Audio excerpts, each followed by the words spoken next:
Welcome to Talk to Decoder, where we decode the latest and most intriguing stories for you. Today, we are going to talk about the film, Mrs. Chatterjeev's Norway. Based on a real-life incident, the film tells the story of Indian immigrant Debika Chatterjee, who fights for the custody of her children after they're taken away by the Norwegian childcare services. Let's dive into the story and see how it unfolds. Plot. Debika Chatterjee, played by Rani Mukherjee, is a young Bengali housewife living in Norway with her husband and two children. While her husband adapts to the Norwegian language and lifestyle, Debika prefers to retain her Indian roots and customs. Her aversion to adapting to the Norwegian way of life draws the attention of some corrupt officers in the Norwegian childcare services. One day, Debika's children are taken away from her and placed in foster care. She's deemed unfit for their upbringing due to her Indian parenting practices, such as eating with hands, hand-feeding her children, and sleeping in the same bed.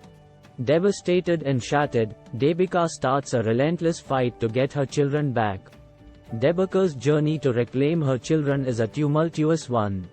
She faces accusations of mental instability and runs from pillar to post for 3 years to get custody of her children. As she pleads with courts in India and Norway for justice, she recklessly and relentlessly vows to use any means necessary to rescue her children. Review. Mrs. Chatterjeev's Norway is inspired by the true story of Sagarika Chakrabarti, an Indian woman whose children were taken away from her by the Norwegian government. Sagarika had made headlines in 2012 as she fought against the Norwegian authorities to get back custody of her children. The entire issue had even caused a diplomatic row between India and Norway. While the film's intent is clear, the execution barely scratches the surface. The film skims over some valid arguments on patriarchy, domestic violence, and what constitutes a good mother. However, most characters are one-dimensional caricatures that don't go beyond the Wikipedia phase of research. With a solid actor like Rani Mukherjee at hand, the director could have molded her into a far more nuanced character than the one we get. Rani's portrayal of Debika is theatrical and excessive in the first half of the film. Her high-decibel fight for justice clutters the screen with more noise than grief. However, she gets the tone of her character right in the second half when the silence leaves you more room to think and feel. Rani becomes Sagarika Chakrabarti gradually and is effective once she lets her eyes speak volumes. Jim Sarbh gives the film its finest moments and uplifts it. It is his restrained portrayal of a lawyer of Indian origin in Norway, Daniel, that captures the heart of this film. Sarbh makes you think when his character questions the notion that adoptive parents cannot be as loving and caring as biological parents. You wish there was more of him and his arguments in a rather convenient climax. Amit Trivedi's music embodies the spirit of a fearless mother. Shubho Shubho tugs at your heartstrings. The film could have achieved a similar effect if it wasn't for its populist approach and melodramatic execution. Conclusion.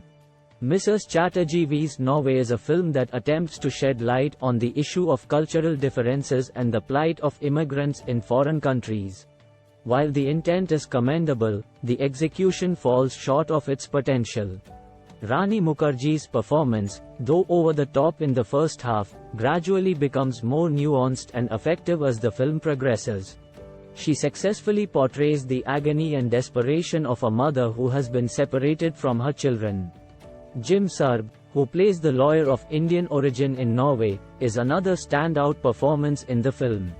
His restrained portrayal and thoughtful arguments bring depth to the otherwise convenient climax. The film's music, composed by Amit Trivedi, is a standout feature.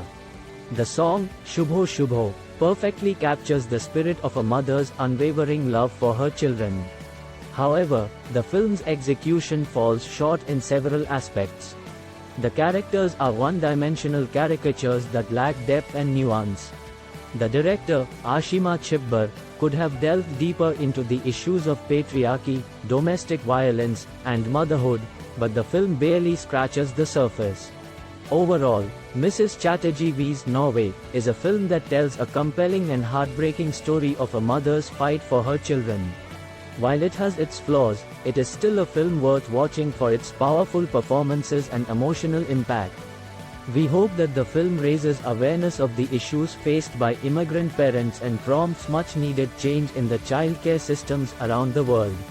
And that's it for our review of Mrs. Chatterjeev's Norway. If you enjoyed this video, please do like and subscribe to our channel, Talk to Decoder, for more movie reviews and analysis. Thank you for watching.